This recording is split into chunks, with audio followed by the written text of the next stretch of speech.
Let's go. I wake up to a little bit of drool on my pillow, feel like it's gonna be a bad day. Yeah, I'm tired of shit, and the coffee ain't hit yet, damn, ain't that great. I don't wanna go to work, cause my boss is a jerk, and I'm not even that paid. I need a change in my life, cause I don't feel alive, and there's nothing that makes me happy. Hold my beer for a minute, I'm about to quit my job, cash in for a ticket. I'm going on a trip and I don't plan to visit. I'm gonna stay there till I feel like I'm winning, and this is just the beginning. I need a big change, help me feel like living. I need a big swing, home runs I'm hitting, and I'll never look back, moving on till I get it all. And we all got dreams, we all want things, but what you gonna do for it? How you gonna move for it? What you gonna be? And do you believe you can do anything? But what you gonna do for it? How you gonna move for it? What you gonna be? Even when you feel low, you can still go. Even when you feel slow, you can still go. Even when there's no hope, you can still go. I never answer to no, man, I still go. Go, go, go, go, go.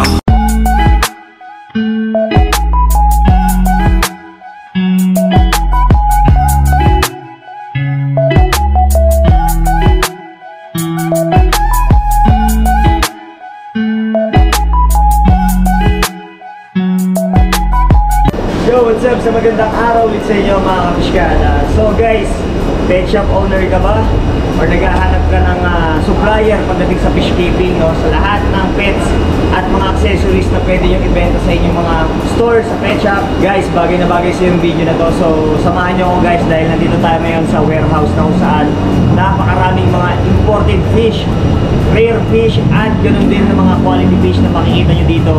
Nagkalat halos dito guys, libo-libo yung mga klase ng isda na makikita nyo dito. Kaya samahan nyo ako ngayong araw at papakita ko sa inyo, libutin natin to dahil mag-i-enjoy kayo. So tara, let's go!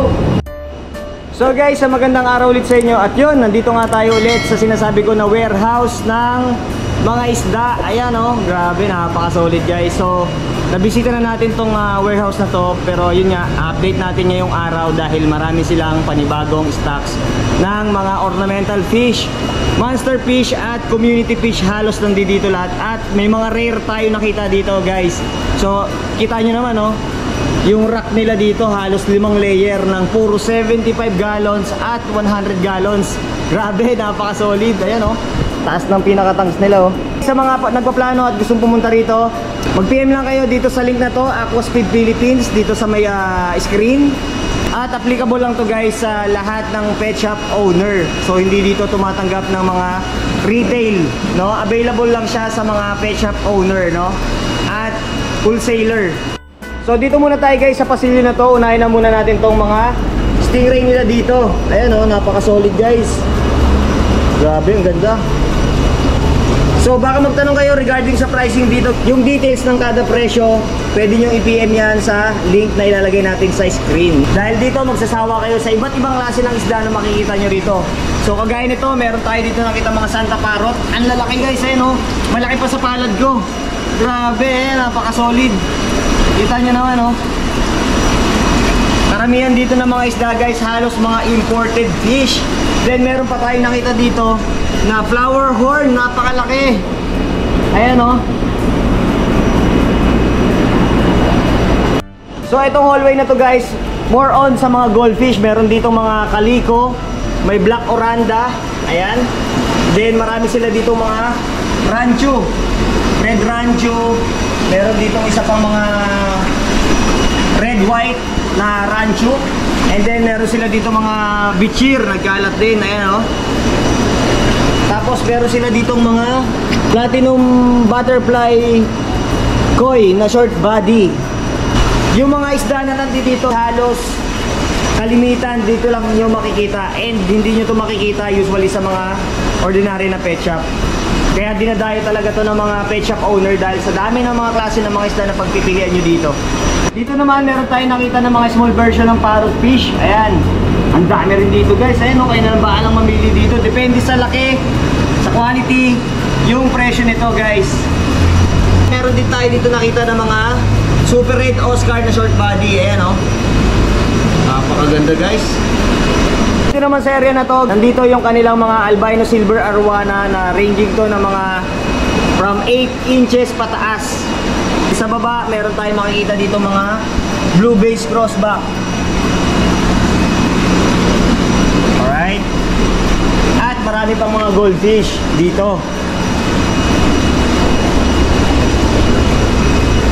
Guys, meron tayong nakita ditong platinum red tail catfish. Ito, hindi nyo rin to basta-basta makikita sa kung saan pet shop. Ayan o, imported fish. So, from starting size niya, around mga 7-8 inches pataas. And again, sa nagpaplano mag-alaga ng mga monster fish, make sure lang na meron kayong magandang espasyo para sa kanila, malaking tank. Dahil ito guys, hindi biro, lumalaki talaga to ng sobrang laki. At yung feeding nito talagang halos lahat ng klase ng isda na kayang mag-fit sa bibig niya, kaya niyang kainin. Ayan o, ganda. Ito guys, meron tayong schooling fish na nakita dito, pero hindi ko alam kung ano yung ID ng isda na to. And yung size nila halos malaki pa sa palad ko yung haba. Ayan o, tapos ang lalapad din ng katawan. Grabe, napaka-solid. So, ang ganda ng mga hanguyan nito mga to.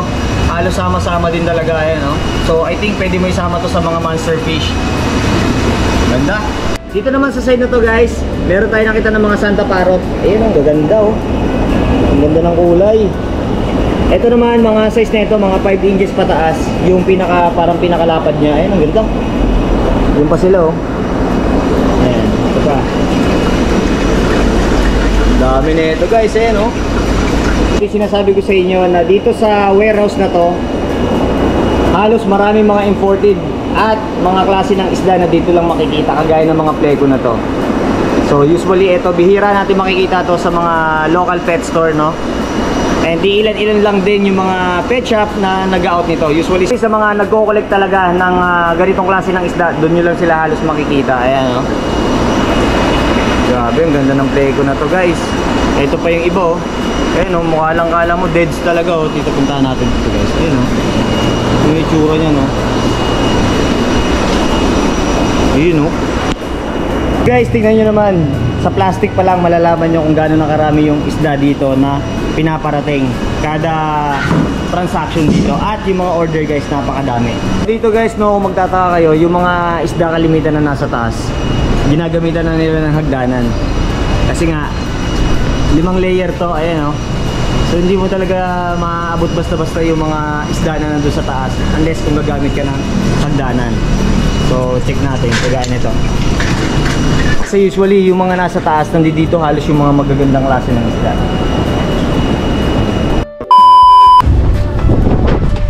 Alam mo ba na pwede ka manalo ngayong Pasko? Dahil marami tayong ipamimigay ngayon mula sa ating mga major sponsors. So kung gusto mo malaman kung paano manalo, tapusin mo yung video na to at siguraduhin mo lang na nakapalo ka sa mga major sponsor natin kagaya nito.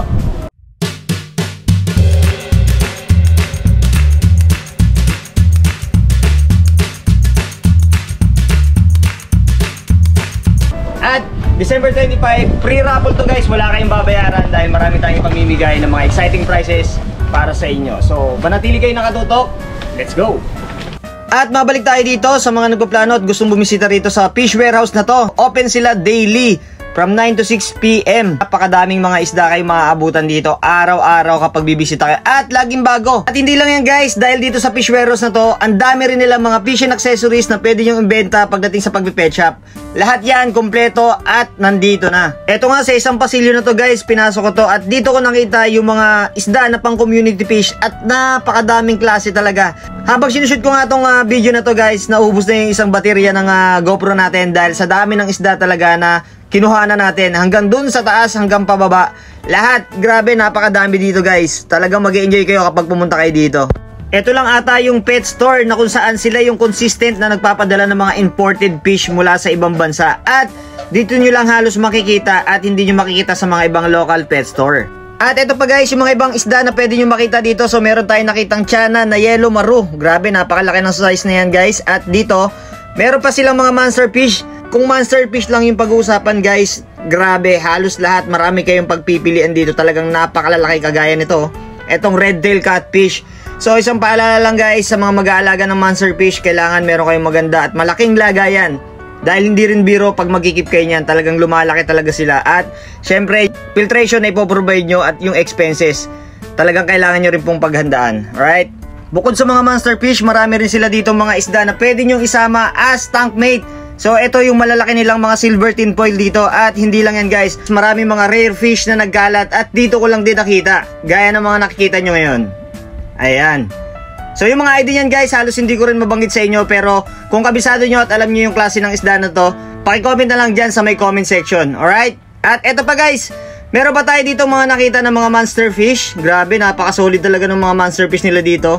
So etong mga ganitong klase ng monster fish, dito ko lang talaga to nakita. So madalas tayo umiikot sa Cartimar pero halos wala tayong mga nakikita ng mga ganitong klase. So para sa akin, mga limited edition lang to at bira lumalabas sa market.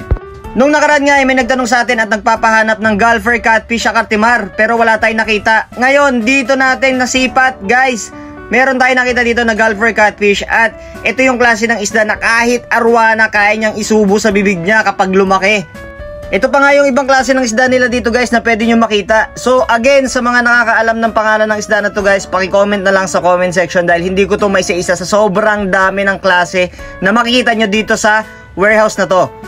Hindi na rin pala natin inabala yung mga ibang staff guys dahil ng mga oras to, ang dami nila mga order na pinapak kaya hindi na natin sila inabala. At kung mapapansin nyo dito, nagkalat yung mga koridoras, halos 1,000 yung mga nandito sa tang na to. Ayan oh, grabe, napaka-solid. Kaya masasabi ko na itong fish warehouse na to is highly recommended pagdating sa mga wholesaler at sa mga pet shop owner. Dahil nagkalat at iba't ibang klase ng mga isda yung pwede nyong i-avail dito. Dito ko pa nga nakita yung paborito kong cichlids, itong Frontosa. Talagang nakakamangha yung ganda nito at pwedeng isama to sa mga Asian arwana. Speaking ng arwana, itong fish warehouse na to is halos kumpleto na ng klase ng mga arwana. Mula sa silver arwana, HBRTG, Blue Vase Crossback, 24K Golden Head Crossback at Sufi Red. Grabe, napaka-solid. Kaya nang bumisita ako rito talagang na-amaze ako at ang dami niyang klase ng mga arwana dito. And shoutout ko rin yung Oriental Sunrise, isa sa major sponsor natin ng Sufi Red Arwana. At abangan nyo rin yung ating latest update sa display tank dahil meron tayong bagong isda. Sa mga mahilig pala sa aquascape at planted setup, marami rin sila ditong binibenta ng mga shrimp kagaya nito ng mga Blue Velvet at iba't ibang klase pa na mga shrimp na dito nyo lang din makikita. Alright? Marami rin pala sila dito guys ng mga imported na moss kagaya nitong nakikita nyo. At nagalat din dito yung mga aquatic plant kagaya ng mga anubias. Marami silang different variety at meron din silang mga Java fern. Kayo na lang bahalang mamili dito kapag pumunta kayo at mabibili nyo lang to sa mga pinakamurang halaga.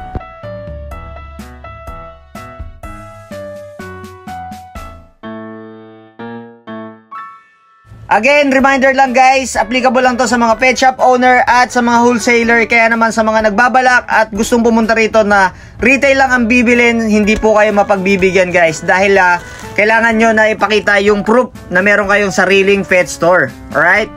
Regarding naman sa nalalapit nating free raffle this coming December 25, i-check nyo yung ating comment section at makikita nyo yung mechanics kung paano sumali. Marami tayong mga nakabang na exciting prizes mula dun sa mga tank setup, accessories, mga pumps and motors na ipamimigay ng libre sa inyo. Kaya make sure na nakafollow ka sa mga major sponsors natin na nakapost dyan sa screen dahil talagang marami akong prizes na ipamimigay para mapasaya kayo.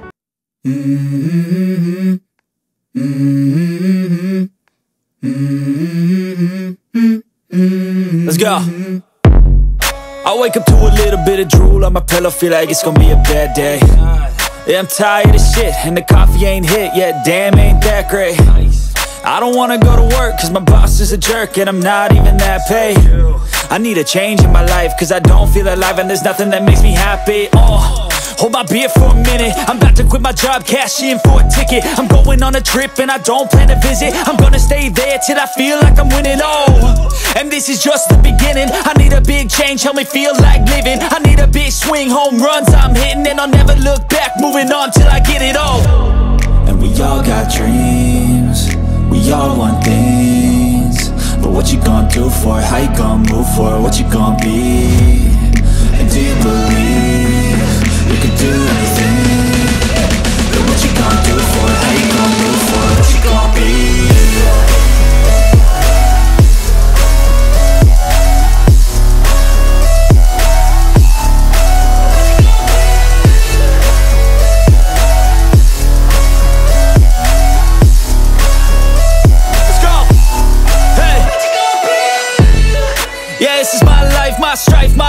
to fight, to die on. And this is my game to play, to claim a brand new name, oh. And I ain't gonna lie to you, I'm a bit nervous that I might screw everything up that I've ever done. But what's the point of living if you ain't having fun? I guess I'll try this, try that, might miss, gotta find what I'm good at. I guess I look here, look there, over where am I scared, where am I at? I gotta make it in this life, whatever makes me happy, know I'm doing things right. Sipping in the summer on a goose and Sprite, or find a nightclub for the end of the night, oh.